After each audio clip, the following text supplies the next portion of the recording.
Olá, pessoal, boa noite. Já estamos entrando online aqui, conectando os nossos contatos. O Zé já está aqui, já vou colocar ele no ar. Olha ele aí. Olá, Zé, tudo Boa bem? noite, gente. Tudo bem? Boa noite. Boa noite, Matheus. Satisfação de estar aqui junto, cara.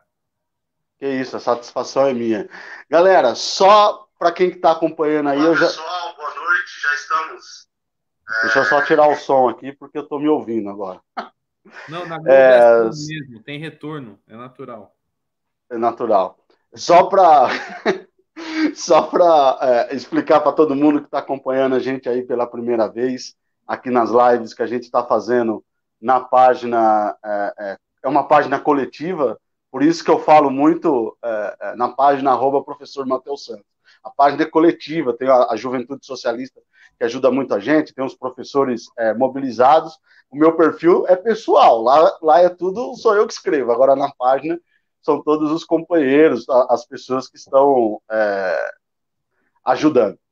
Então, para você que está participando aí a primeira vez, a gente está fazendo uma série de lives com discussões importantes, de temas, às vezes, muito delicados, mas que carecem ser tocados nesse momento de rearticulação da política, nesse novo momento da construção de um novo ciclo da política.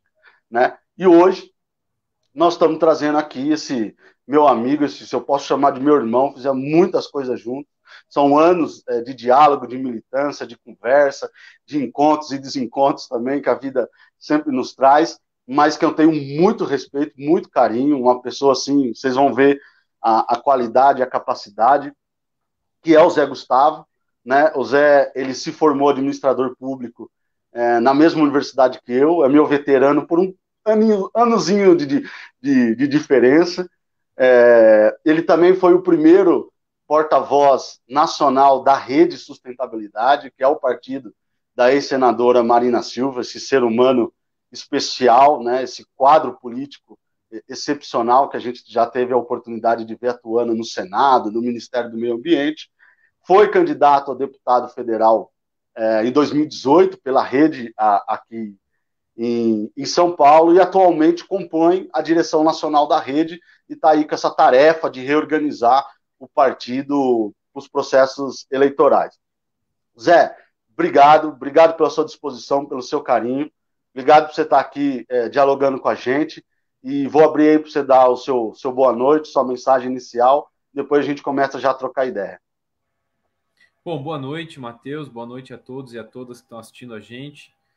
Obrigado pelo convite para a gente poder conversar um pouco mais sobre política. Eu, como você disse, eu sou de São Carlos, né? Me formei na Unesp em Araraquara, sou o primeiro da minha família a me formar na universidade pública. O Matheus é sacana, porque ele diz que eu sou veterano só para parecer que eu sou mais velho que ele. Mas, na verdade, eu sou mais jovem, apesar de ser veterano na graduação. E depois que eu me formei em administração pública na Unesp de Araraquara, eu decidi que gostaria de entrar mais na atuação política, né? Entendi que havia muitos administradores públicos muito competentes, capazes, mas que travavam sempre na cabeça dos políticos que só ficavam pensando em se eleger de 4 em 4 anos e uma perpetuação no poder. Então, eu entendi que, como administrador público, eu teria que dar uma contribuição na política também. E ajudei em 2011, conheci a Marina, levamos ela para fazer parte do 10º Encontro Nacional de Estudantes de Administração Pública, o ENEAP, lá em Bem Saquarema, lembrado, que bem nós lembrado. organizamos, Trouxemos em juntos. Araraquara, depois. Exatamente. E depois disso, em 2012, a gente fundou o movimento Nova Política. Em 2013, começamos a fundar a Rede Sustentabilidade. Eu ajudei a desenhar o processo de registro junto com a Marcela, coordenei o processo de registro da rede em nível estadual. Depois, quando a gente não conseguiu o registro da rede, fui candidato a deputado federal em 2014 pelo PSB, numa eleição muito difícil, a gente talvez até possa passar um pouco por isso aqui. Depois, em 2015, voltei para o processo de registro da rede, já em nível nacional. Em 2016, fui eleito porta-voz nacional da rede. Em 2015, a gente registrou a rede. Em 2016, fui eleito porta-voz nacional da rede junto com a Marina. Assinava com o presidente nacional da rede, né? Fui o presidente nacional de partido mais jovem da história do Brasil. Isso não tem muita importância, mas é legal demais de falar sobre isso. Não, como não tem importância? Tem muita importância. Isso ter sido feito por alguém aqui da Unesp, por alguém tão perto. Todo mundo que tem essa tarefa inglória na vida, que é ter a construção partidária, eu falo para todo mundo, Zé, que construção partidária é uma tarefa meio inglória, né? Gasta muita energia, gasta muito tempo, e parece que tem uma dificuldade das pessoas entenderem a importância dos partidos políticos. E aí nós temos um amigo, estou falando de mim, é lógico, um amigo que eu vi aqui em Araraquara, trocando ideia, que a gente fazia reuniões dos sonháticos ainda, e discutia isso na universidade, lembra disso? Ele discutia isso na universidade, a possibilidade, e assim, a importância de se organizar um outro campo político, um outro grupo político, né, que eu entendia naquele momento a importância, e liderado pela Marina, e tu vira assinando juridicamente ali, quem assinava como primeiro presidente da rede era você, sendo o mais jovem. Isso não é pouca coisa, é muita coisa. Na estrutura partidária ainda, é muito mais coisa. As pessoas não têm noção do que é um jovem chegar nesse ponto. Partido. Não, eu ia para as reuniões do TSE, né, com todos os presidentes nacionais de partido. Era muito engraçado, eu era o mais jovem da sala, inclusive entre os assessores. Então, era uma coisa muito maluca, né? E foi muito bom, aprendi muito. Depois, em 2018, fui candidato a deputado federal.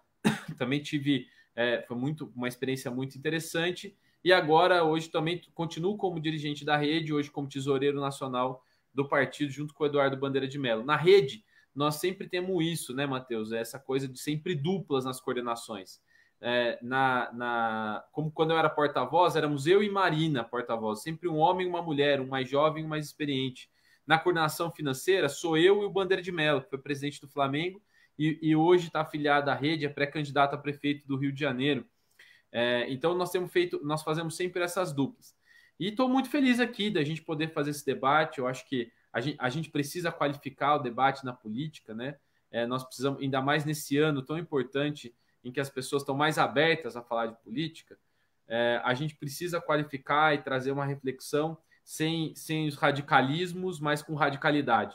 Elvio Tamoio, um grande amigo, sempre diz dos 3 R's: rigor, radicalidade e ruptura, sempre que necessário. Então, acho que isso é um pouco do que pauta a nossa visão para uma visão de sociedade mais justa. Já deixar um beijo para o Elvio, se não está nos assistindo, tenho certeza que no outro momento vai nos assistir, que é um farol para a gente aqui no interior de São Paulo, para o Zé, foi para mim também durante muito tempo, principalmente no debate sobre a cultura. Você que está participando aí, deixa seu comentário, deixa sua pergunta, eu vou colocando aqui ao vivo e a gente vai batendo um papo dinâmico com todo mundo que está acompanhando. Desde já queria agradecer, quer ver quem deixou um comentário aqui que você vai lembrar? Essa pessoa maravilhosa que é a professora Elaine, que foi diretora da Odonto. A Elaine é uma pessoa maravilhosa, já nos recebeu na casa dela para a gente conversar sobre política e gastar um pouco do tempo dela. Obrigado, viu, Elaine? Beijão. Grande abraço, Elaine. Ô Zé, já entrando aí nos pontos delicados da nossa conversa, eu brinco sempre que política sem polêmica é arma da burguesia, né? Para nós, de onde nós viemos, né? Você como primeiro a se formar na sua família, eu sou filho de professor, de uma professora e de um vendedor autônomo, também sou o primeiro a me formar da minha família numa universidade pública, o primeiro a seguir na pós-graduação, o primeiro a sair do país, a nossa geração é a que vem aproveitando um pouco desse acumulado da geração anterior. Mas a gente vai entrar nesses debates aí. Eu queria que, antes da gente entrar nessa questão da análise política, eu queria que você trouxesse para a gente os maiores desafios que você encontrou nessa sua trajetória de dirigente partidário, passando aí pela experiência de estar ao lado de um monstro, no sentido positivo do termo, que é a ex-senadora Marina Silva, e outra, manda um beijo para ela, diz que aqui em Araraquara tem muita gente que a ama e precisa dela como liderança política. Você passa um pouco para a gente esses desafios que você teve e também nessa dificuldade que eu vejo dos partidos políticos que têm programa, que têm ideia, de construir esse discurso, esse campo político mais programático, né? Parece que a gente vive num período de deserto de ideias, né? Não se tem ideia do ponto de vista econômico, se tem ideia do ponto de vista ambiental. Parece que nós estamos, a gente disputa meramente controlar o Estado, controlar o aparelho para aplicar um projeto, um programa de ideias que outro lugar já discutiu, né?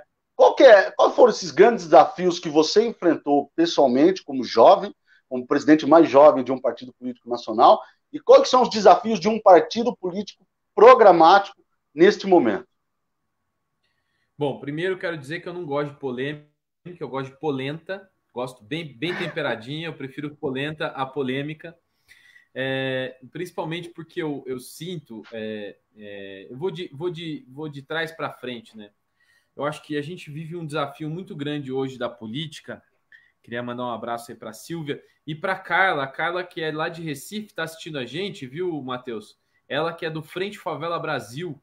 Eu estava conversando Poxa, com legal. ela entrou, mandou mensagem aqui para mim também. Ela mandou um abraço aqui para a gente, para essa nossa live, uma referência. Obrigado, viu, Caio? Eu A leio Carla. tudo que vocês escrevem no Favela Brasil. Leio tudo. Estou de olho em tudo que vocês estão fazendo. Pois bem, eu sinto, Matheus, que uma das coisas que a gente tem passado é uma despolitização da política. A política, fazer política virou fazer comunicação. Né? A gente perdeu aquela questão da articulação, de fazer os diálogos, de fato de falar de propostas. A gente passou a ser comunicação. Né? Eu digo que a gente vive hoje a cultura política da lacração. Quem fala a melhor frase de efeito para marcar? E isso vale mais às vezes do que de fato a representação. A lógica da política representativa é você representa uma determinada quantidade de pessoas, essas pessoas, você interage com essas pessoas cotidianamente para, na tomada de decisão nas casas legislativas, por exemplo, você poder mediar com outros representantes de outras pessoas. Quando a gente tem a política não representativa, mas a política do like, eu não represento uma pessoa. Eu não importo se eu tenho 100 mil pessoas hoje. O que importa é que amanhã eu tenho 105 mil pessoas dando like no meu feed. Então, assim, não há mais uma fidelização entre o representante e o representado. Há uma comunicação, há uma transferência para a comunicação. E aí vale mais um vídeo bem publicado do que, de fato, a política bem feita, do debate de ideias. E quando a política vai para o rumo da comunicação, aí vira ego, não tem mais acordo político. Se não sou eu, não vale. Isso a gente empobreceu a política. Nós empobrecemos o debate político. E aí não é uma falta de ideias, é uma excessividade de ideias, que às vezes são convergentes. E as pessoas não abrem mão porque tem que ser eu. Não basta a minha ideia estar contemplada no que está dizendo, Matheus. Tem que ser eu. Não pode ser você. Está errado isso. Né? Na política, a política, que é o espaço de tomada de decisão coletiva, né? A política, que é o exercício da gente dialogar, chegar a conclusões coletivas em conjunto, está se perdendo para uma coisa de eu não dialogo com as pessoas, eu dialogo com a tela. Né? Mas nem sempre foi assim. Né? Assim, na história recente do Brasil, em 2014, a minha campanha em 2014 tinha a tag do Ocupe a Política. A tag da nossa campanha, você vai lembrar disso, porque você lembra, estávamos lá próximos, era o Ocupe a Política. Qual era a ideia? As pessoas não debatiam política como debatem hoje. Hoje, debater política é legal, é cool, né? Todo mundo quer ser politizado, todo mundo lá busca informação. Uns vão buscar no Olavo de Carvalho, outros vão buscar no professor. Entende? Então, assim, você tem fontes, as pessoas querem falar sobre isso, vão buscar. Qual o ferramental que as pessoas têm de debate político? É o da Atena e o time de futebol. Então elas escolhem um time e viram fanáticas. Acabou. Pronto, então, mas acabou. Oi? Não, é isso. As pessoas escolhem um time, abraçam como se a discussão fosse meramente de torcida, né? Temos que torcer e acabou o espaço de ideia. Acabou. E nem pensa. Então, em 2014, o desafio era fazer as pessoas se interessarem por política. Era chamar as pessoas para se ocuparem da política. Então, o tag da nossa campanha em 2014 era essa. Porque quando eu chegava e falava que eu era político, Matheus, era um negócio. Assim, minha mãe, né? Minha mãe mora em Dois Córregos, provavelmente deve estar assistindo a gente. Manda um beijo, mãe, que saudade de você. Desde dezembro, quase que a gente não se vê nessa pandemia. Então, assim, as pessoas perguntavam para ela, falavam assim, Ana, o que seu filho faz? Aí ela falava assim, ele está envolvido com política. Parecia que eu estava traficando drogas. Está envolvido com política. Parecia um negócio assustador, assim, entendeu? Ao longo do tempo, isso foi se desmistificando, né? Hoje minha mãe compreende exatamente o que eu faço, tá lá, me defende pô, milita politicamente pela melhoria da cidade. É muito legal isso. Mas isso não era assim. As pessoas foram se interessando. E ao longo do tempo que elas foram se interessando, elas foram buscando informações. Infelizmente, e aí você como professor sabe muito melhor do que eu, quando nós conquistamos a democracia, nós tiramos das escolas matérias como a SPB, Educação Moral e Cívica, porque a gente tinha a reflexão de quem tinha que fazer a formação política não era o Estado, mas sim os partidos políticos. Né? Então nós passamos aos partidos políticos fazer formação política. E eles fracassaram. Essa que é a verdade. Os partidos políticos fracassaram em fazer formação política. Pegaram dinheiro que era para ir para as fundações, 20% do fundo partidário tem que ir para as fundações, e colocaram em qualquer outra coisa que não é formação política. Infelizmente. Sabe quem fez formação política durante 10 anos, os últimos 10 anos? Um cara chamado Olavo de Carvalho, num curso medíocre, em que ele ensinou filosofia para quem queria filosofia, num outro matiz. E nosso campo progressista, democrático, a gente fracassou na formação política. E as pessoas hoje têm dificuldade em buscar informação para estar no debate. Então, assim, hoje eu acho que o maior desafio é a gente conseguir fazer um debate político que ele não seja só de comunicação, que não seja só de lacração, que seja um debate político mais profundo. Qual é a Araraquara que a gente quer? Qual é a São Carlos que a gente quer? Pô, se eu me sinto contemplado na sua fala, na sua visão, vamos combinar, vamos fazer um trabalho junto. Eu retiro e a gente vai junto. É essa a disputa, entendeu? É assim que a gente vai fazer política. Não adianta. Enquanto a gente estiver procurando like, a gente não vai encontrar as respostas. Isso eu tenho afirmado, assim, as pessoas, o Zé me conhece, tem muita gente que está acompanhando, e desde do nascimento aí do meu filho, em 2014, acho que desde a eleição, depois da eleição de 2014, eu me afasto da política partidária, da construção, e me enclausuro na universidade, porque é um pouco isso que a gente faz, eu me enclausuro na universidade para tocar minha carreira acadêmica, seguir com o meu mestrado, terminar o mestrado, e agora tentando terminar o doutorado na Unicamp. E ali eu começo a sentir exatamente o que você coloca, né? Até porque eu começo a ter contato muito próximo com uma outra geração, né? A geração que talvez está sentindo mais os reflexos desse nosso erro, né? Aqui, inclusive, está uma autocrítica, né? A gente está criticando os partidos, mas aqui são dois partidários, né? O Zé é filiado à Rede, eu sou filiado ao PDT. Então, nós estamos fazendo autocrítica, é para nós que nós estamos dizendo isso. E eu sentia justamente esse processo não só da não formação política, como da deformação política, onde me parecia que o espaço de diálogo tinha virado, retomando a sua fala, naquela perspectiva de torcida. Né? Eu já tenho o que eu penso, eu já tenho a minha posição, né? Eu não tenho formulação, eu não tenho ideia, eu tenho posição. Né? Eu brigo sempre, a pessoa fala, essa é a minha posição. Você é o quê? Você é jogador de futebol? Né? Não, velho.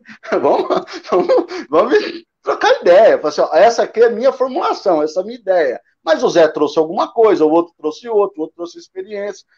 E aí a gente constrói isso coletivamente. Eu já via que não estava dando certo. De que havia muito esse processo que você chama de lacração e mais preocupado com o que eu falo que é a estética da política, né? As pessoas estavam mais preocupadas com a parte estética, né? Então, era o marqueteiro, Era como isso organiza, como que deixa bonito, qual frase bonita se coloca, o que pode ser dito, o que não pode ser dito, sabe? Umas coisas assim meio que assustadoras, meio que assustadoras. O que aconteceu? Nessa linha onde o que vale é a estética, e aí a direita constrói a sua estética e a esquerda constrói a sua estética, nós excluímos 90% do povo, que não cabe na estética nem de A, nem de B, né? E porque na vida real não é estética. Na vida real, a coisa é muito mais complexa. E a política tinha que ter a capacidade de dialogar com a realidade das pessoas, né? Política, partido político, é instrumento do povo, né? E não o contrário. Não o contrário. Isso aqui é o ensinamento básico do Mandela, né? Não é a sabedoria política dos dirigentes que faz um bom governo. É o pacto político do povo, né? Os dirigentes políticos têm que operar. Não, desculpa claro. Interromper, mas para a gente... Você me interrompe também, tá? Só que ficamos nós, muitas vezes, Sandrão, uma classe média iluminista, sabe? Que fica determinando o que é esquerda e o que é direita, o que é popular e o que não é. É surreal, é surreal. Tipo assim, é surreal. E mais uma vez é uma autocrítica, Matheus. Nós aqui, dois homens brancos, cis, heterossexuais, sabe? Tipo, nós estamos mais uma vez uma autocrítica para nós. Então, assim, como campo, cara, a política se desconectou da sociedade. Se desconectou. Completamente. Né? Então, só para corroborar... E tenta operar a sociedade. Aí o que a gente não consegue perceber é esse fenômeno que você falou. Alguém percebeu isso, que isso não estava sendo feito e começou a fazer. Né? E começou a fazer, e não começou a fazer aqui no Brasil. Não acho que o fenômeno do Bolsonaro, ou do olavismo, bolsonarismo, é algo, infelizmente, não é algo exclusivo nosso. Começou a fazer isso em escala global. Né? Em escala global, a gente pode debater isso depois, as articulações globais dessa nova direita, dessa coisa. E a gente abandonou. No Brasil, eu acho que nós perdemos a capacidade de criar perspectiva e horizonte pós-Constituição Federal de 1988. Parou. Né? A gente não discute mais cidade, não discute mais as questões estruturais, não discute mais como avançar, e a política tomou esse espaço do processo eleitoral. Né? Por que é estética? Por que é a comunicação que você falou? Porque as pessoas começaram, e principalmente os partidos políticos, a se dedicar mais ao processo eleitoral e não à própria organização da sociedade. E aí tem o vácuo. E na política a gente sabe que não tem vácuo. Alguém ocupa. Mas aí que é o ponto. Aí que é o ponto. Porque por mais que a gente está fazendo uma autocrítica dos partidos, também tem uma crítica geracional aqui. A geração que conquistou a democracia no Brasil, bravamente, com muito suor e sangue, e que eu honro muito isso, ficou tão importante, passou a ser tão importante, passou a disputar tanto poder, que esqueceu de fazer a formação das próximas gerações. Esqueceu. Exato. As comunidades eclesiais de base, que eram espaços de formação, que poderiam ter sido outras, as próprias escolas, né, os secundaristas, a gente como campo e como geração não formou. E aí você teve, sim, assim, na minha opinião, aí é uma opinião muito particular, né, os anos de governo Fernando Henrique Cardoso e os anos de governo Lula foram muitos avanços. Agora, teve um estopim para mim, e aí faz parte da minha história essa visão. Na minha opinião, o que a gente vive hoje é sim reflexo e consequência desse processo desde a Constituição, mas eu vou te dizer, quando aquele avião em 2014 caiu e matou Eduardo Campos, a campanha de 45 dias virou uma coisa assustadora. O gênio saiu da lâmpada e depois nunca mais se voltou. O que fizeram com a Marina em 2014 foi uma aniquilação, uma tentativa de aniquilação de uma figura pública como a Marina. O João Santana, no livro dele, falando em marqueteiro, conta, sem escrúpulos, que teve uma reunião no Hotel Unique, em São Paulo. Quem não sabe, é um dos apartamentos mais caros de São Paulo. Então, teve uma reunião no Hotel Unique com Dilma, Lula e, se não me engano, Mercadante. Ele escreve isso no livro. no livro em 2 matérias, uma para a Folha de São Paulo e uma para o Estadão, depois da campanha da Dilma. E diz explicitamente que eles com pesquisa mostravam que se a Marina fosse para o segundo turno com a Dilma perdia. Então a decisão foi estraçalhar a Marina. Essa foi a decisão. E isso foi feito criando mentiras da Marina territorialmente. No Rio Grande do Sul, ela ia acabar com os campos de fumo. Em Belém, no Pará, ela ia acabar com o Círio de Nazaré. Em São Paulo, ia acabar com a Aparecida do Norte, porque ela é evangélica. No Rio de Janeiro, ia acabar com o petróleo. A Marina foi para Penasucro. No norte, o marido dela era traficante de madeira. E chegou ao limite, desculpa, os cachorros aqui estão alvoroçados. Chegou ao limite no Distrito Federal, ela ia acabar com o PlayStation. Olha que loucura. Não, a Marina não era candidata a presidente, era a exterminadora do futuro.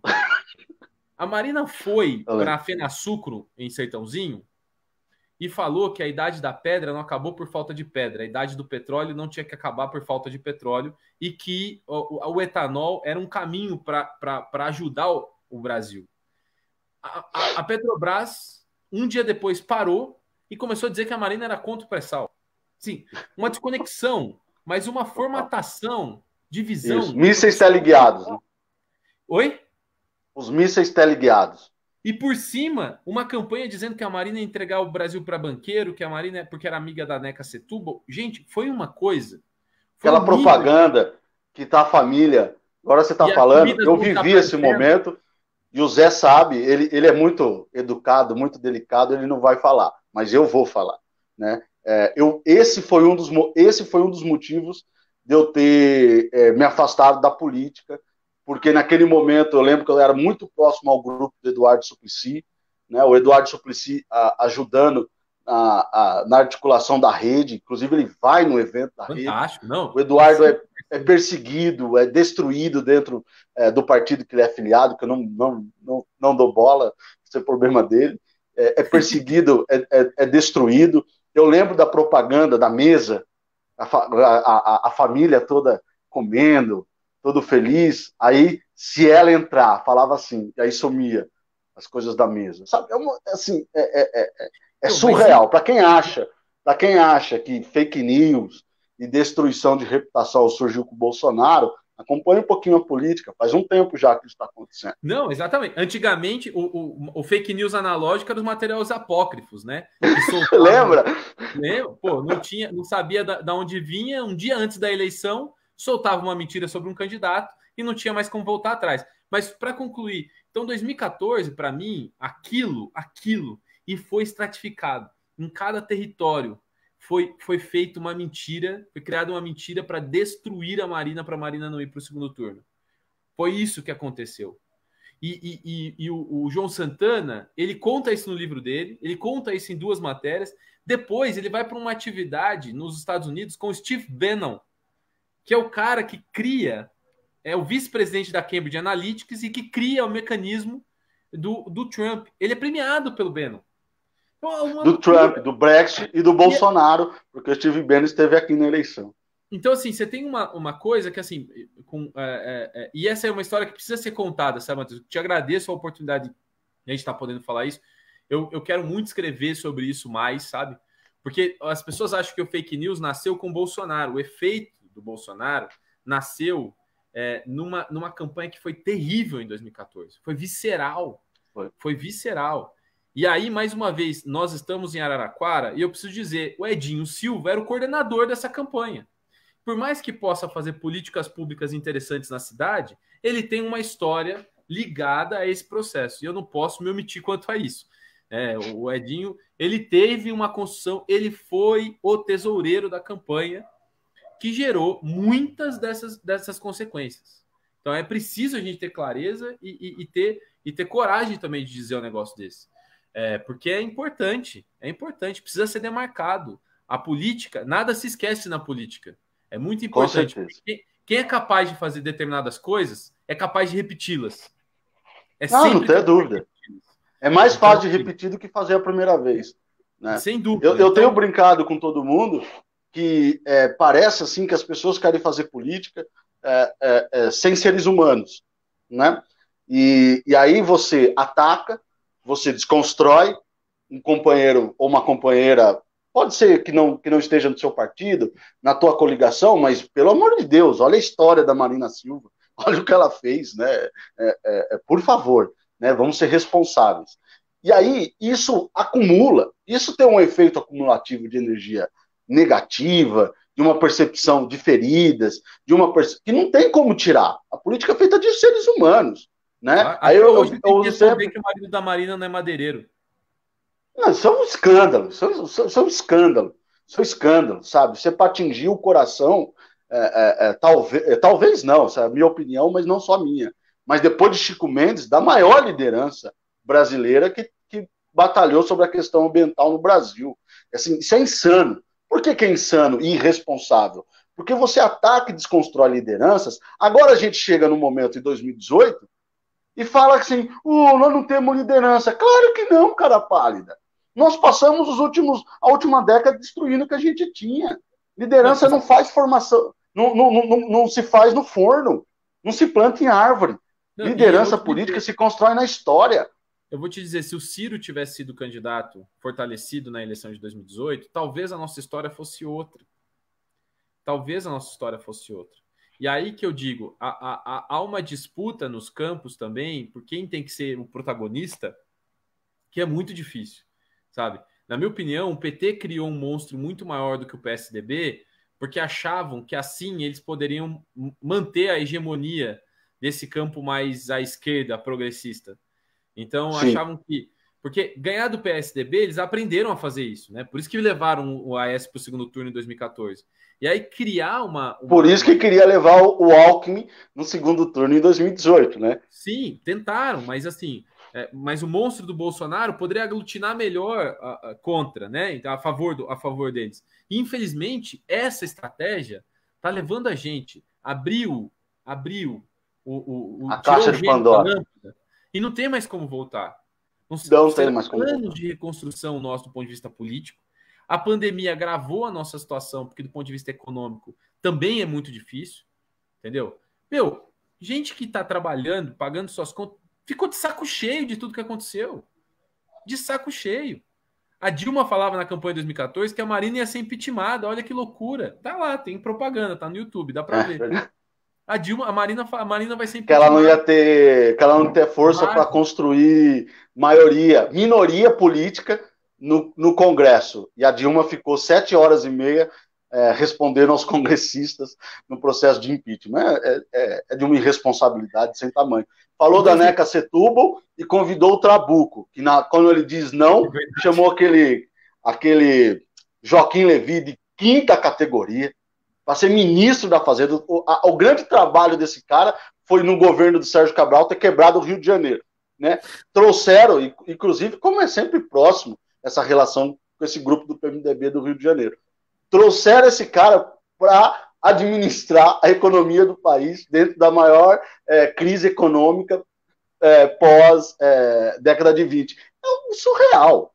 É algo surreal. E aí acham que o povo, em 2018, dá conta de 70% aqui em Araraquara, né, que deu 3 vitórias seguidas ao Edinho, ao PT, né, elege vereadores do PT desde o começo da década de 90, dá conta de que quase 70% dos araraquarenses viraram fascistas, né? A Minas Gerais, que deu vitória para Dilma, virou fascista. O Rio de Janeiro virou todo mundo fascista, né? Não consegue compreender o processo histórico. Aí agora eu entendi a sua crítica geracional, né? É uma geração que quer se manter achando, por exemplo, que vai viver 120 anos. Eu vi liderança política, as pessoas que estão nos ouvindo sabem do que eu estou falando, mas eu ouvi liderança política dizer que vai viver 120 anos, sabe, que pretende administrar o país. Mas o que passa na cabeça de uma liderança política se achar que é eterna, que não constrói história, que não entende de legado, que não tem juízo? E depois que eu virei pai, essa palavra parece que está tatuada no braço, né? Parece que não tem juízo o futuro. Não, essa frase tirada do contexto faz você virar o famoso coxinha. né? Depois que eu virei pai, né? Assim, a gente perdeu a naturalidade, cara. É tudo rótulo. É tudo rótulo. Se é coxinha ou se é mortadela, meu, eu não sou nada, eu prefiro quibe, daí qual que é o problema, entendeu? Mas assim, eu acho que tudo bem. A gente está aqui choramingando, mas é fazer uma análise de contexto. Como a gente chegou até aqui. Então, assim, a gente chegou até aqui com uma despolitização da nossa sociedade, a gente chegou até aqui com uma desideologização ideologizada, sabe? A gente chegou aqui, ô Rodrigo, um grande abraço para você também, Rodrigo Toledo. A gente chegou aqui num processo político irresponsável por parte de um campo que ajudou a construir a nossa democracia, mas isso está dado. Então, o que a gente faz a partir daqui? O que a gente faz a partir daqui? Então, tá bom. Então, a gente está aqui, essa é a nossa análise, então, estamos aqui. O que a gente Porque a história não tem o restart do PlayStation, do Nintendo, não tem isso. Tenha, né? Mas infelizmente não tem. Não tem isso. A gente tem que construir para frente o que nós fizemos para trás. Fazer o quê? E a realidade é dura. Então, essa é a realidade. O que a gente faz? Cara, a gente baixa a nossa bola e tenta recompor. Acho que é uma coisa que a gente tem trabalhado. Em nível nacional, por exemplo, nós temos trabalhado muito com alguns partidos, com movimentos sociais, para a gente tentar resgatar essa visão do Brasil, né? Então, em nível nacional, Rede, PDT, PSB, PV, um pouco cidadania, nós temos promovido um evento chamado Janelas pela Democracia, até que nós tivemos juntos, né? Aqui em Araraquara também, com o Nino, com o Pedro, que estiveram ali com a gente, com o Mauro também, se não me engano, estava com a gente também nessa conversa. Queria mandar um abraço para o Pedro, que nós estamos nessa construção junto também na cidade. Nós começamos a criar um novo campo, um campo de debate sobre a cidade, um campo de debate sobre o Brasil, né? Em nível nacional, no Congresso Nacional, nós temos atuado junto, estamos atuando muito fortemente agora na questão do Fundeb. O nosso senador Flávio Arnes, que é da rede, tá como relator do Fundeb no Senado. O Fundeb que é um instrumento fundamental de financiamento da educação brasileira. Nós temos feito coisas em conjunto. E não é simplesmente bater no Bolsonaro, não. Não é isso. É formar a massa crítica na sociedade de caminho em conjunto, sabe? Não é simplesmente falar assim, o Bolsonaro ele é uma simbolização de coisas que as pessoas realmente acreditam. É muito louco. Gostemos ou não. Precisa convencer as pessoas, conversar com as pessoas. Exatamente. Gostemos ou não. E assim, eu não posso simplesmente taxar e falar assim, pô, Matheus é bolsonarista, bater na madeira aqui. Matheus é bolsonarista e eu não vou mais falar com ele. Cara, como é que a gente cria mecanismos de conversa, sabe? A gente fica... E é isso, né? A torcida organizada. Eu não consigo sentar do lado de um cara de um outro time. Entende? Por quê? Então, aí eu fico só no meu canto. E a gente, às vezes, tem que fazer jogo de torcida única. Porque senão dá briga. Não, como é que é isso, sabe? Como que é um governo de torcida única? Não existe. Não existe. Ou a gente vai aprender e a gente vai trabalhar. A gente como campo político também, outra autocrítica. Às vezes nós somos muito cagador de regra. Normativo. Não. Muito. Não. Sabe? Muito cagador de regra, assim, né? Então, assim, como é que a gente cria mecanismos de dialogar? Tem gente que é fascista mesmo, de verdade. Tem gente que, assim, demarca, e aí não tô falando de fazer conversas com esses, assim, que realmente são radicais e não abrem mão e sabe que é bater. Aí não esse é cadeia. Não tem conversa. Assim, o cara que é contra, que na ação agride os direitos humanos e tudo mais, isso não tem condição. Agora, como que a gente cria mecanismos de diálogo e resgate? Vou dar um exemplo, tá?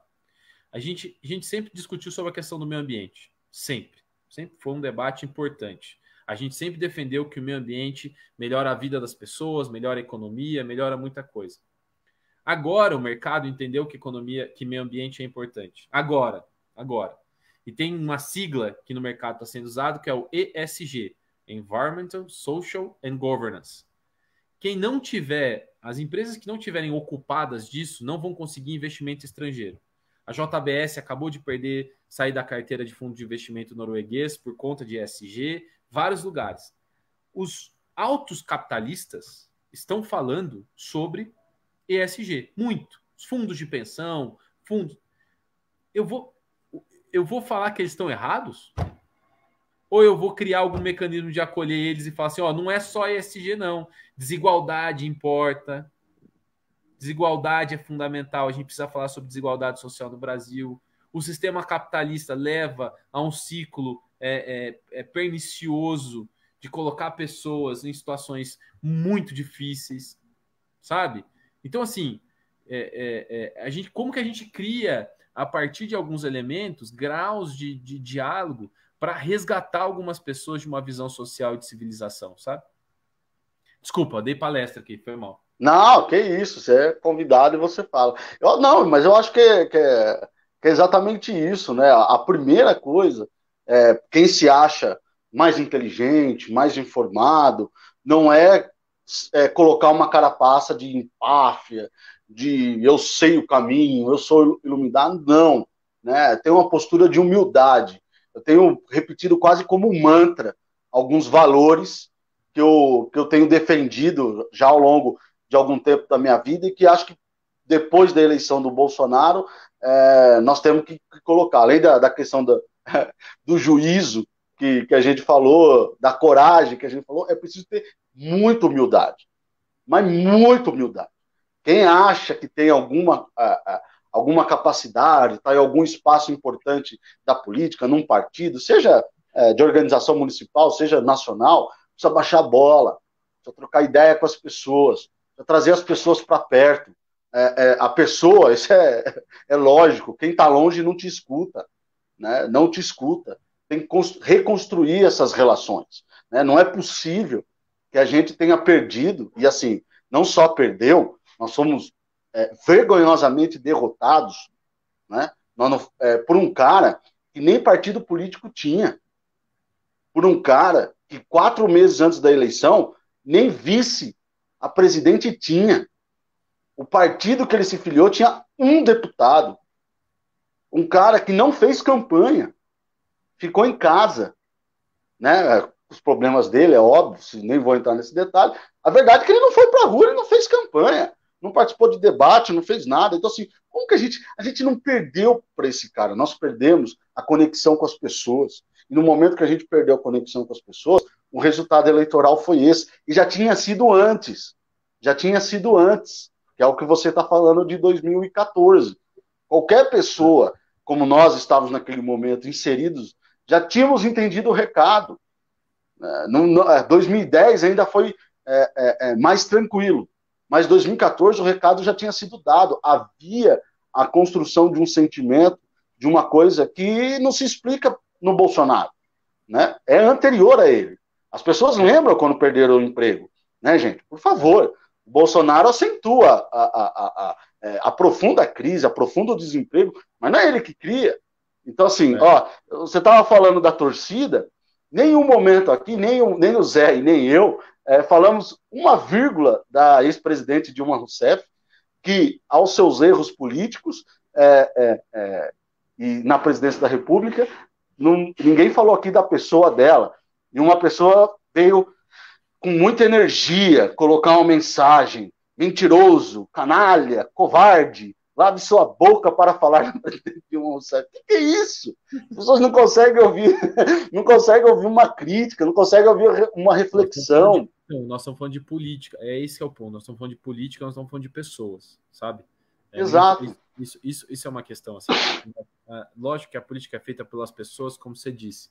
A ex-presidente Dilma Rousseff é uma pessoa muito honrada e fez um trabalho muito, muito importante como ministra. Então, assim, não é sobre isso que nós estamos falando. Agora, a campanha dela, e aí ela vira o CNPJ, né? Essa é a merda, né? Quando você vira candidato, você sai de São CPF e passa a São CNPJ. E aí você responde pelo CNPJ. Então, assim, o CNPJ ali foi muito difícil. O que fizeram naquela campanha de 2014, e isso é fato, não é uma coisa, não é opinião, é fato. Fato é fato. Agora, os partidos políticos perderam completamente. E aí uma crítica também, né? Vejo aqui em São Paulo. O Jair Tato, apesar de ser uma pessoa interessante, ter um trabalho, não é a pessoa mais representativa para sair candidato a prefeito da cidade de São Paulo. Né? Se tem lá o próprio Eduardo Suplicy, o Paulo, que é poderia ser um grande candidato, né? O Padilha, que tem uma capacidade técnica muito grande.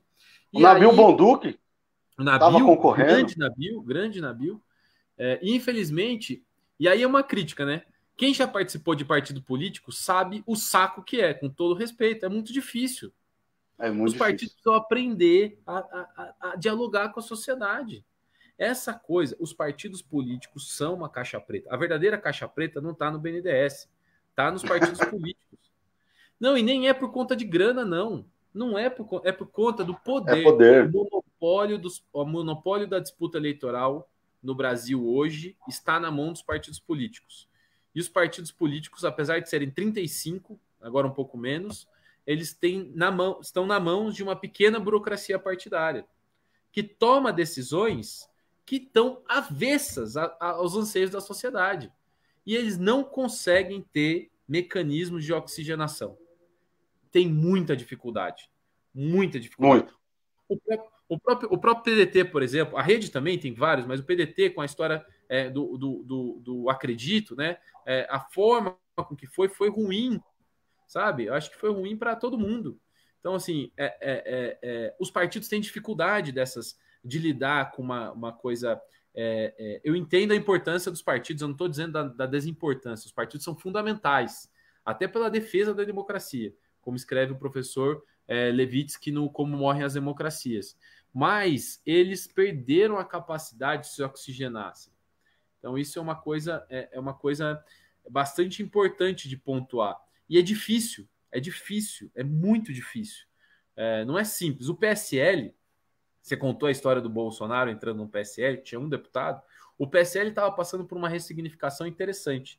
Dentro do PSL, tinha uma galera chamada Livres, que eu tenho uma discordância muito grande em muitos conteúdos, mas em forma, estava ressignificando o PSL, gamificando o partido, trazendo conteúdo para ideias liberais de fato, e não terraplanistas, como a gente tem hoje. Ideia de conteúdo, assim. Eu divirjo muito de algumas pessoas, como o Paulo Gontijo, que foi presidente nacional do Livres. Mas eu tenho um respeito. O debate é franco, é honesto, sabe? Tem respeito. E eles estavam ocupando o PSL, aí veio o Bolsonaro e eles foram praticamente expulsos do PSL. Isso mais uma das agressões que o Bolsonaro fez durante esse processo.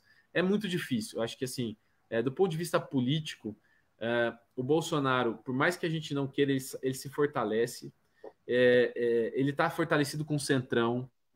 Ele está entregando para o Centrão algo que o PMDB não conseguiu entregar com o Temer, que é a Lava Jato.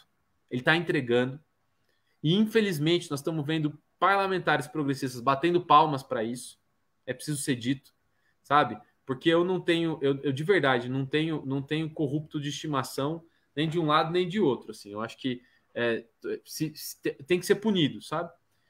Não tem explicação. E o Bolsonaro está explicando isso. A Lava Jato tem muitos excessos, na minha opinião. Aí a gente poderia ter mais uma live só para falar disso. Mas. Inclusive, a gente avisou que o Sérgio Moro iria criar um caminho de ilegalidades e ele ia implodir a própria Lava Jato. Tá aí, saiu uma das primeiras decisões isso. E vão vir outras. Está mostrando isso. Então, assim, mas o Bolsonaro está entregando isso e se fortalecendo.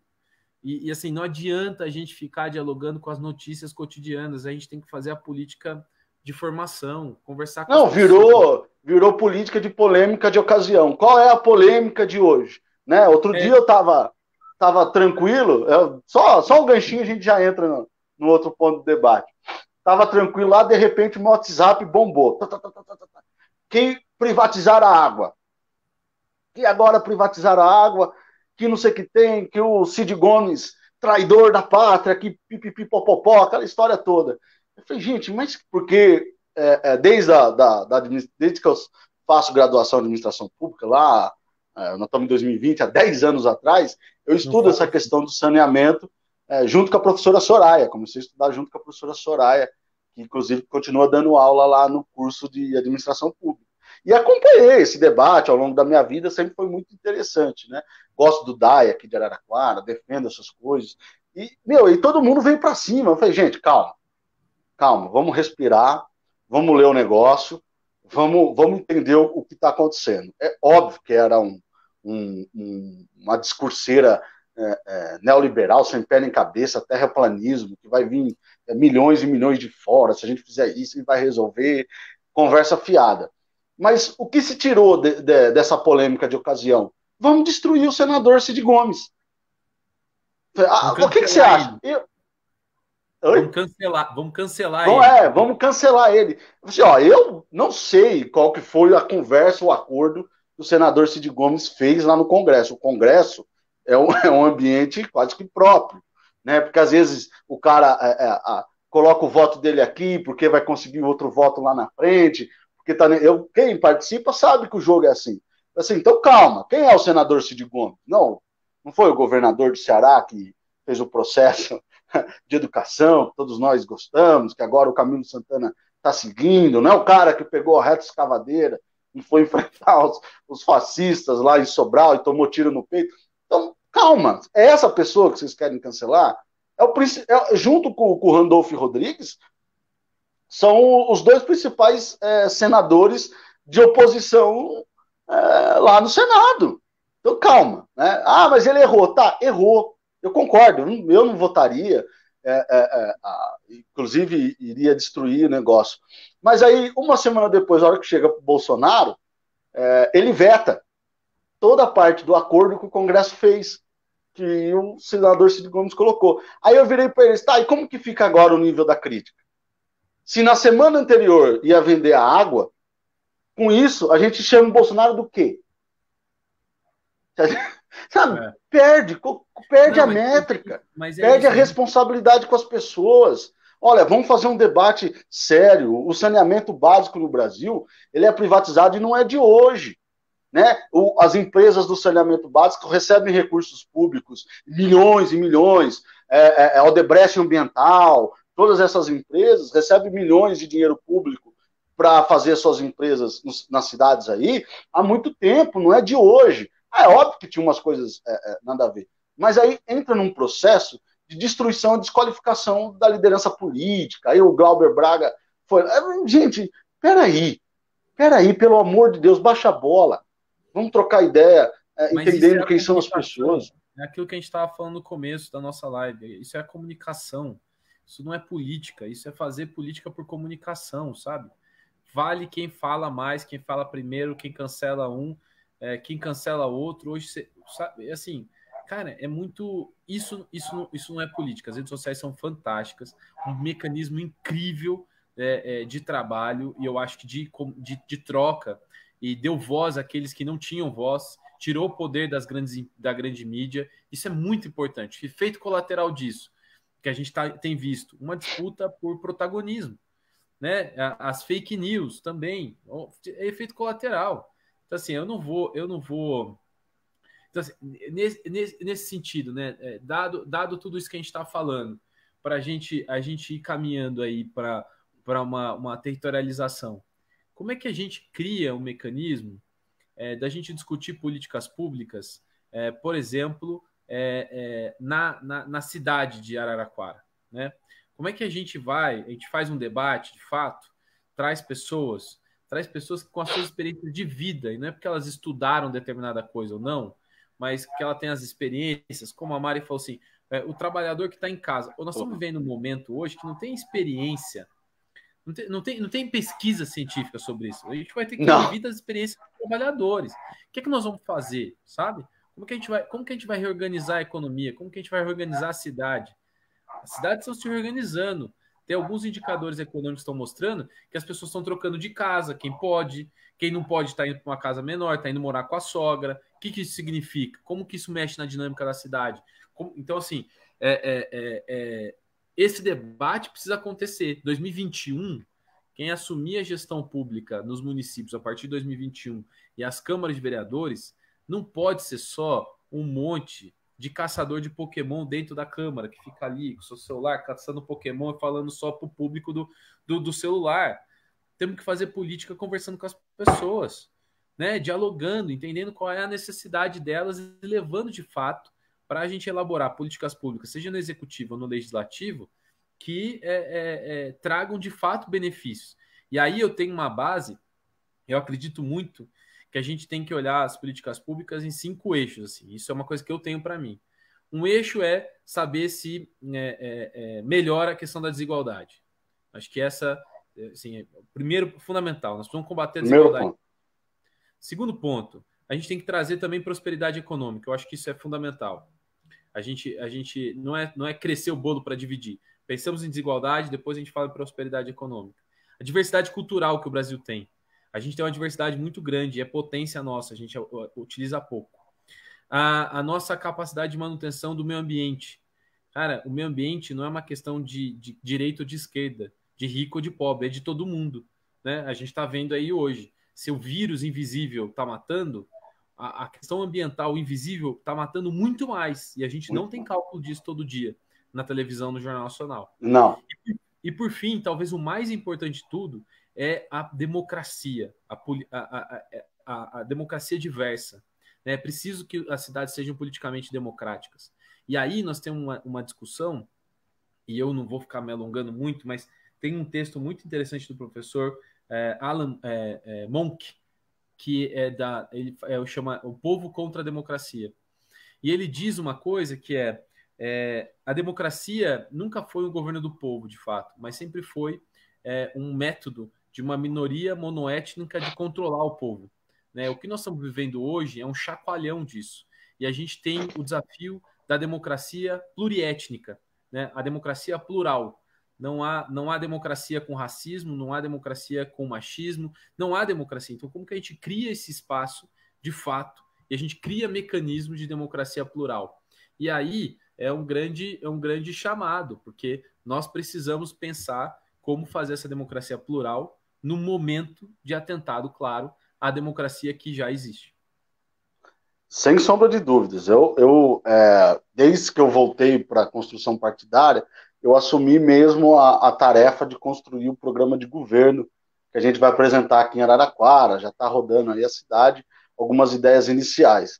E sempre me foi um sentimento de que parece que as câmaras municipais, principalmente as câmaras, o Poder Executivo não, sempre se elege aqui, pelo menos na cidade de Araraquara, um prefeito com orientações ideológicas, programáticas bem claras. Gostemos ou não, mas sempre faz isso. Mas da Câmara, parece que as câmaras municipais parece que viraram um processo de eleger qualquer um, no sentido assim de é o meu amigo, é o meu parceiro, é o cara que está na minha igreja, é o cara que está no meu movimento, é o cara do meu sindicato, né? E abandonou-se a ideia de se eleger para a Câmara Municipal, que a gente chama, no jargão partidário, de quadros, né? De gente que tem um perfil de política, né? E que eu falo que tem aquela inteligência, que não é a inteligência de diploma, mas a inteligência de conseguir articular com humildade, com juízo, com coragem, de articular as outras sabedorias.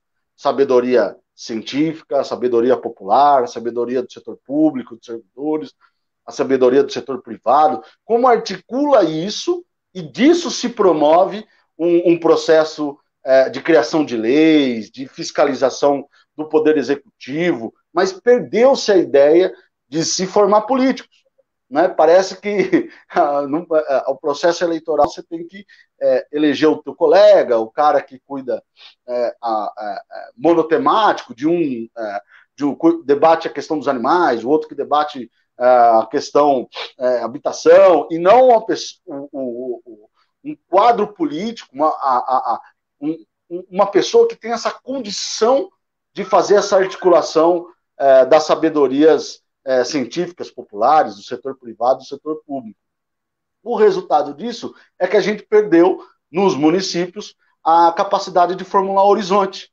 Né? Parece que não se discute mais nos municípios políticas públicas estruturantes, como você falou da questão da economia, para mim é muito, muito forte isso, né? Como que você faz inclusão produtiva, né?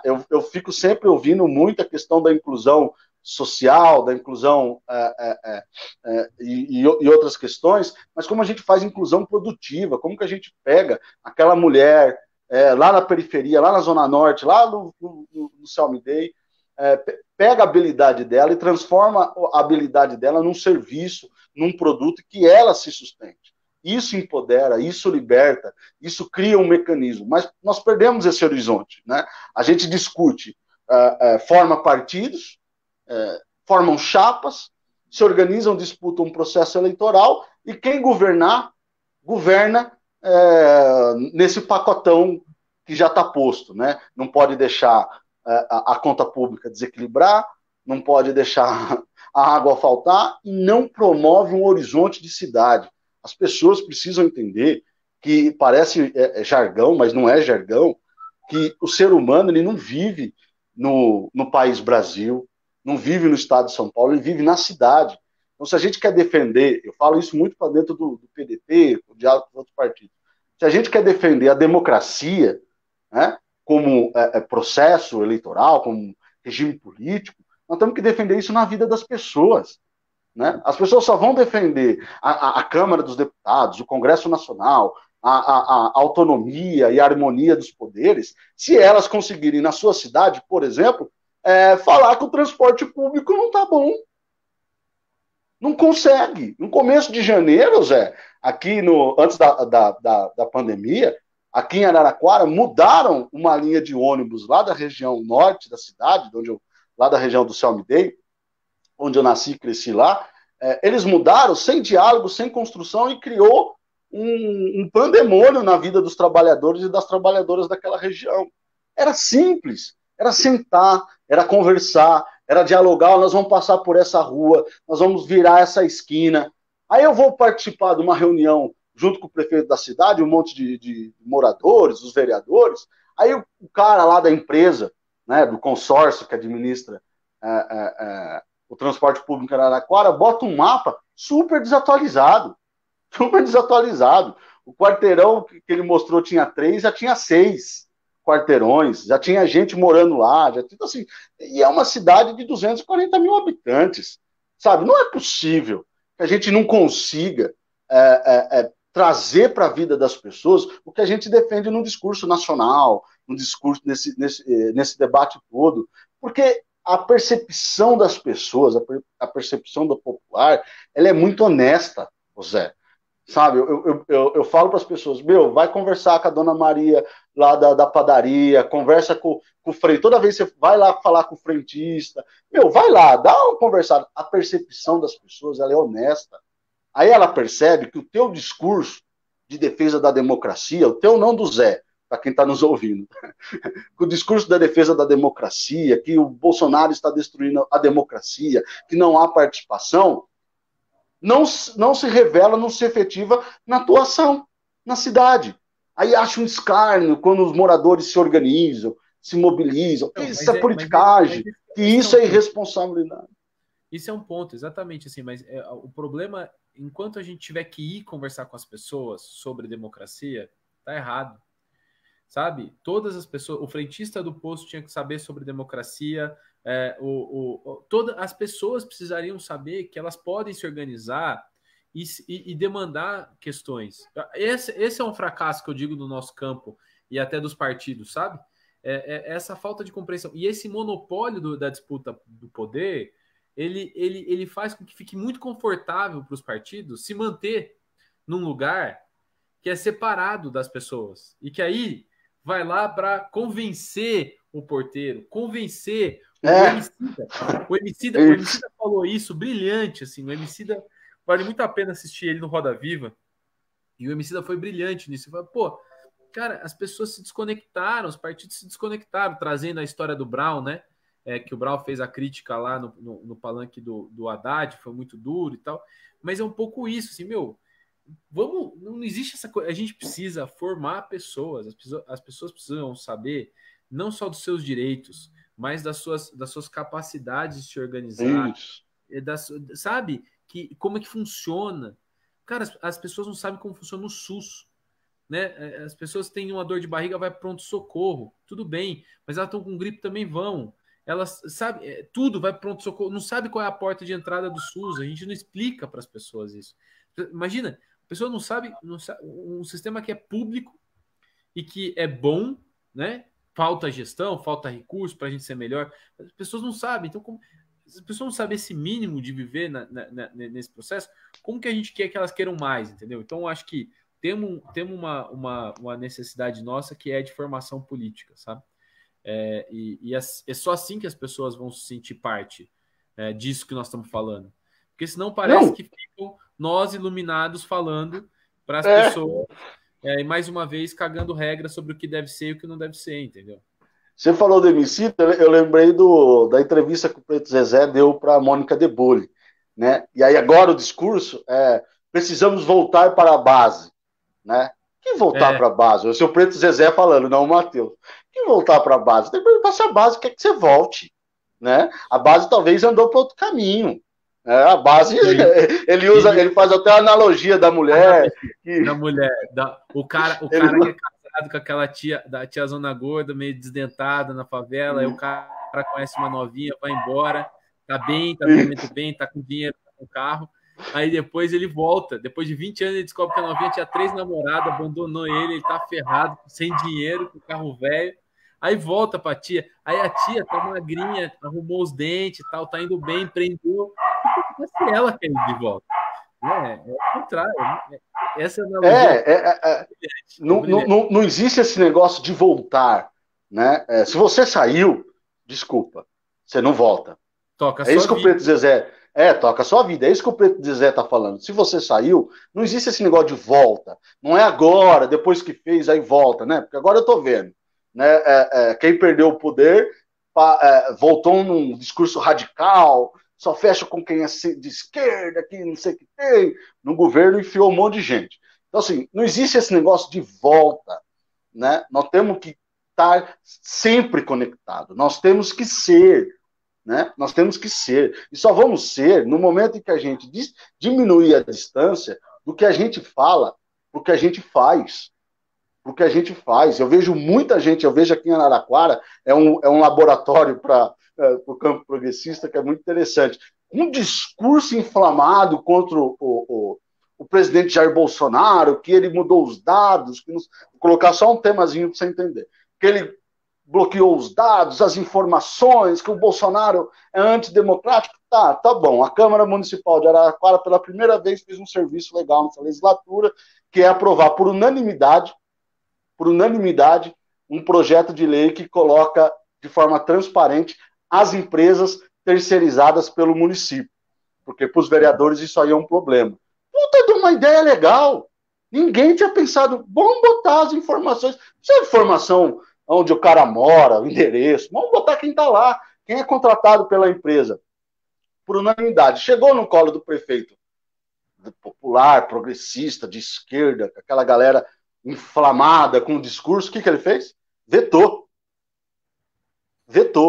O veto dele veio para a Câmara e de todos os vereadores que tinham votado a favor, né, um estava de licença médica, o outro teve um piriri na hora da votação, e 4 vereadores, que é do mesmo partido do prefeito, votaram contra o projeto, a favor do veto do prefeito, mudaram a posição. Então, o que é isso? E assim, com um discurso de direito, de advocacia, que isso vai colocar uma balela, não leram, vou deixar até aqui a pessoa que falou lá da Dilma, não leram nem a lei que a Dilma fez de transparência, se eu não me engano, de 2015. Não leram, não leem. Por quê? O que vale é a narrativa, o que vale é o discurso. E aí, para mim, aponta, inclusive, para um outro problema, mas não vou tratar aqui com o Zé, deixa outro, que é não deixar transparente os dados das empresas terceirizadas. São contratadas com dinheiro público. Eu tenho uma fala de um vereador que é isso mesmo. Se você é empresa terceirizada, não é isso o capitalismo, que todos eles falam? Se você é uma empresa terceirizada e não quer divulgar as informações, é simples. Não seja contratado, não participe de licitação. Simples. Agora, dinheiro público, o povo precisa saber 100% de onde sai, para onde vai, para quem vai, por que vai. Acabou. Não adianta pedir isso para o Bolsonaro e não fazer. É esse descolamento da realidade, é esse descolamento da vida das pessoas que está nos esgarçando enquanto política, enquanto operadores da política. O que nós, pelo menos do nosso lado. Né? E para ser psicanalítico com a gente mesmo, a gente está falando aqui para quem nos assiste, mas também para nós mesmos. Eu acho que essa... e por aí caminho para encerrar, assim, agradecendo a oportunidade. Eu não tenho feito muitas lives, sabe, Matheus? Não tenho mesmo. Normalmente eu rejeito, não participo, não sou uma pessoa que interage muito em rede social, ao contrário. Eu tenho uma atuação muito forte no cotidiano, mas eu não fico muito nas redes sociais. Mas fiz questão da gente poder fazer essa conversa, sabe? E eu acho que essa é uma conversa Obrigado. muito boa, tem sido muito boa. Você é um cara que eu gosto muito, a gente tem nossas divergências, Obrigado. Nós temos nossas convergências. É recíproco. E é muito legal, assim. E eu acho que toda essa nossa conversa de hoje é muito para nós mesmos também, né? E para pessoas que estão muito no nosso... também em sapatos parecidos com os nossos, né? Com certeza. Assim, tem caminhos da gente reconstruir, sabe? É uma conversa dentro de casa, né? Não é fora de casa. É dentro de casa. Olhando para os nossos problemas, nós como campo, né?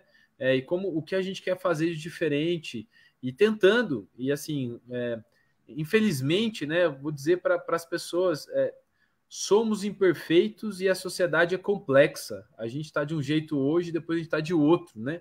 E a gente está aqui na batalha cotidiana de acertar todos os dias, sendo transparente nas coisas. Então, acho que gostei muito desse nosso papo reto. Obrigado. Ô Zé, coloca assim, de forma resumida, para você, enquanto dirigente partidário de um partido importante, o que é essencial para que aqueles que vão se colocar no processo eleitoral de 2020 apresentem, né? Do ponto de vista programático, de ideias, inclusive de postura. Acho que é essencial o compromisso com a cidade. Acho que é muito essencial isso. É essencial o compromisso com a cidade mais do que consigo mesmo. Infelizmente, isso parece ser muito óbvio, mas infelizmente não é. Então, o compromisso com a cidade, o compromisso com com quem representa. Tenha compromisso com aqueles que você representa. Saiba quem você representa e tenha compromisso com esse que você representa e não com os likes que mudam de um dia para a noite. Sabe? Se comprometa mais com as pessoas do que com os likes. Isso significa se comprometer mais com as políticas públicas que você acredita, né, para a cidade, do que com a lacração, né? Com aparecer bonito na foto, eu acho que essa é uma coisa essencial. Outra coisa essencial, que a gente esteja aberto ao diálogo público. A Câmara dos Vereadores, principalmente, e das vereadoras, é um espaço do diálogo do diferente. E a gente tem que aprender a dialogar isso. A gente criou isso, mecanismos de diálogo. Então, que a gente se prepare para isso. Você é uma pessoa muito preparada nos debates de assembleias, né, dessas ferramentas todas. Isso é uma coisa muito importante. E eu acho que tem uma coisa fundamental: defender a democracia, buscar a redução das desigualdades, trabalhar pela prosperidade econômica. Isso não significa tamanho de Estado, essa é uma balela, né? O Estado tem que atender as pessoas, trabalhar pela redução das desigualdades. É o Estado necessário, né? Vamos parar de conversa mole, é o Estado necessário. E ofertar oportunidades para as pessoas. Enquanto não houver igualdade de oportunidade, a gente não tem como falar de outra coisa, sabe? Então, e o Estado tem que fazer isso, né? Veja o SUS, como o SUS salvou vidas, cara.